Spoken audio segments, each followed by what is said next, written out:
Hi guys. इस video में हम लोग डिस्कस करेंगे program to find whether a number is a power of 2 और नॉट। बेसिकली इस प्रॉब्लम का स्टेटमेंट काफ़ी सिंपल है कि आपको एक नंबर दिया जाएगा और आपको बताना है कि वो 2 टू द पावर n के फॉर्म में है या नहीं। अगर वो 2 टू द पावर n के फॉर्म में है तो आप ट्रू रिटर्न करोगे, अदरवाइज आप फॉल्स रिटर्न करोगे। अब तक हम लोगों ने जितने भी क्वेश्चन किए हैं उन सब में सबसे आसान और सबसे बेसिक क्वेश्चन जो है वो यही है। तो सबसे पहला जो सोल्यूशन हम डिस्कस करेंगे उसके लिए हमें सबसे पहले इसका बाइनरी नंबर सिस्टम को जो है वो देखना पड़ेगा और फिर हम उसमें कोई पर्टिकुलर पैटर्न ढूंढेंगे और उसी पैटर्न के बेस पे अपना पहला कोड लिखेंगे। तो चलिए स्टार्ट करते हैं। सबसे पहले बाइनरी नंबर सिस्टम लिख लेते हैं। तो 0 का बाइनरी होता है 0 1 का 1 0 1 1 1 1 डबल 0 फिर 1 0 1 1। तो ये रहे कुछ नंबर्स के बाइनरी में कन्वर्जन्स। तो ये 0, ये 1, ये 2, 3, 4 ये हमने पहले भी देख रखा है। तो जो भी number 2 to the power n के फॉर्म में है वो कौन सा है? वो पहला तो 2 टू द पावर 0 जो कि 1 है, खुद 2, फिर 4, फिर 8, फिर 16। तो जितने भी मैंने सर्कल किए जो 2 टू द पावर n के फॉर्म में थे, जो कि हैं, वो उन सभी में जो सेट बिट की काउंट है वो 1 है। मतलब सेट बिट जो है वो केवल 1 टाइम ही आकर कर रहा है।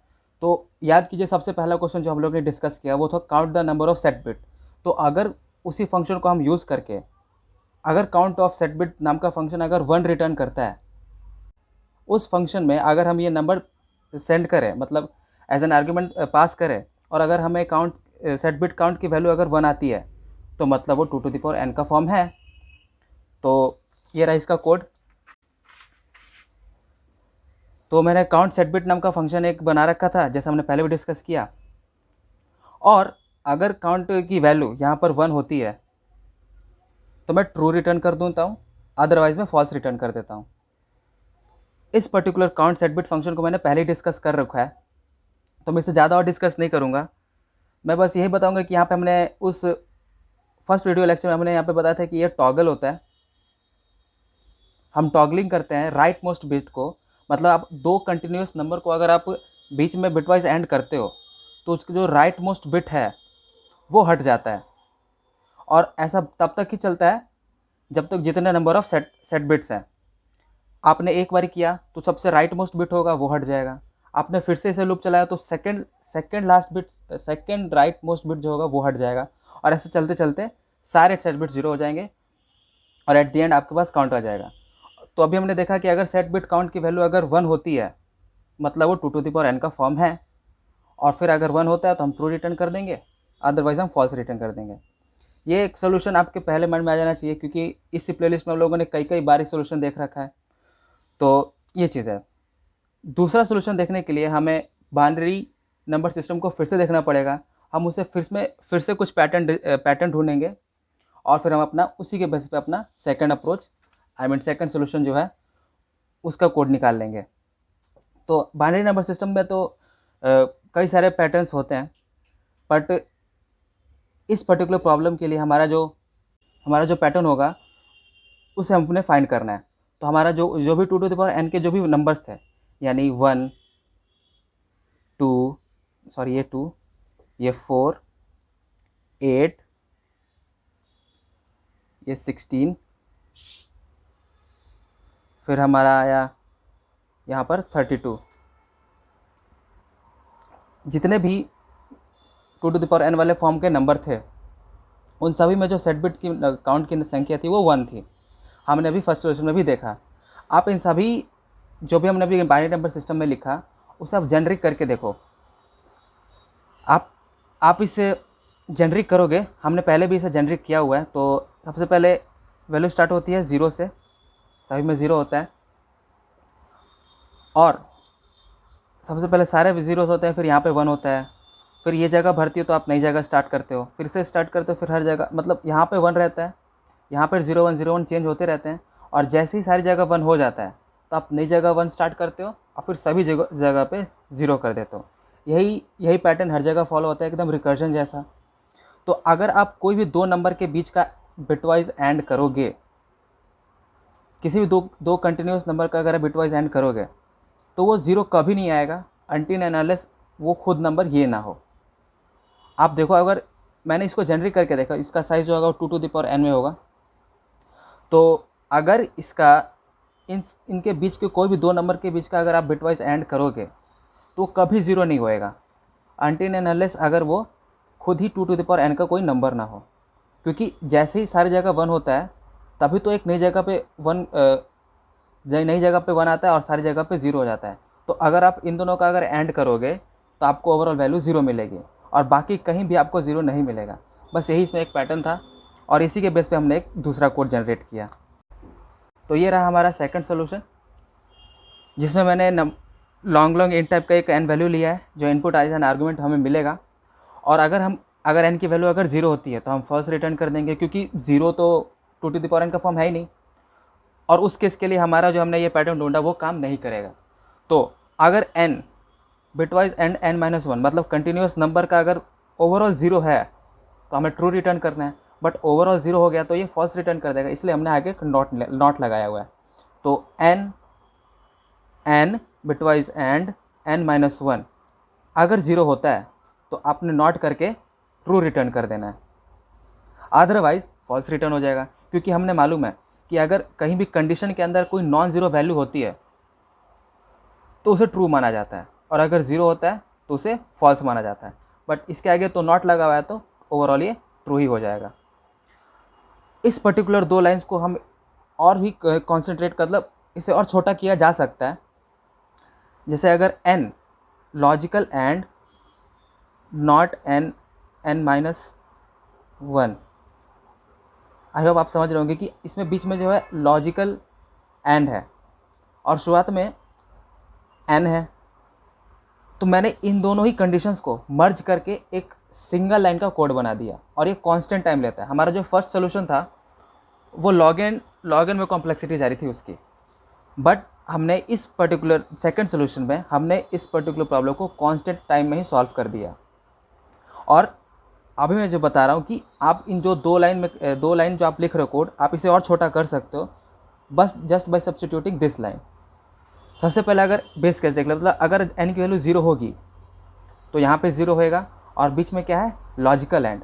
तो लॉजिकल एंड को मैंने आपको वेरी फर्स्ट वीडियो था जिसमें हमने ऑपरेटर्स का इंट्रोडक्शन देखा था, तो मैंने आपको बताया था कि लॉजिकल एंड कुछ ऐसे काम करता है कि अगर शुरुआत में अगर फॉल्स है तो अभी हमने देखा भी कि 0 मतलब फॉल्स, तो अगर शुरुआत में फॉल्स है और बीच में आपने लॉजिकल एंड लगा रखा है तो आगे चेक भी नहीं करेगा, यहीं से वो ऑलरेडी वैल्यू जो है फॉल्स रिटर्न कर देगा। और n की वैल्यू 0 के लिए तो हमारा आंसर फॉल्स था ही, तो अगर n की वैल्यू 0 है तो ये फॉल्स रिटर्न कर देगा। और अगर n की वैल्यू 0 नहीं है तो यहाँ पे कुछ मान के चलिए कोई वैल्यू होगी तो ये तो ट्रू हो गया क्योंकि नॉन ज़ीरो वैल्यू ट्रू, बीच में एंड है लॉजिकल एंड, तो फिर इसे चेक करेगा। अगर यहाँ पे वैल्यू 0 होगी तो नॉट जो है उसे ट्रू कर देगा, यहाँ पे नॉट 0 नहीं थी वैल्यू तो ऑलरेडी ट्रू था, और बीच में एंड है तो ओवरऑल वैल्यू ट्रू हो जाएगी और आपका आंसर ट्रू रिटर्न हो जाएगा। तो ये है वो सब्स्टिट्यूट लाइन जिसे मैंने अभी डिस्कस किया। तो सेकंड सोल्यूशन ही है ये, बस जो आप दो लाइन में लिख रहे थे आप उसे आप एक ही लाइन में लिख सकते हो। तो लाइन ऑफ कोड जो है काफ़ी शॉर्ट हो गया और इसकी कॉम्प्लेक्सिटी हो जाती है कांस्टेंट।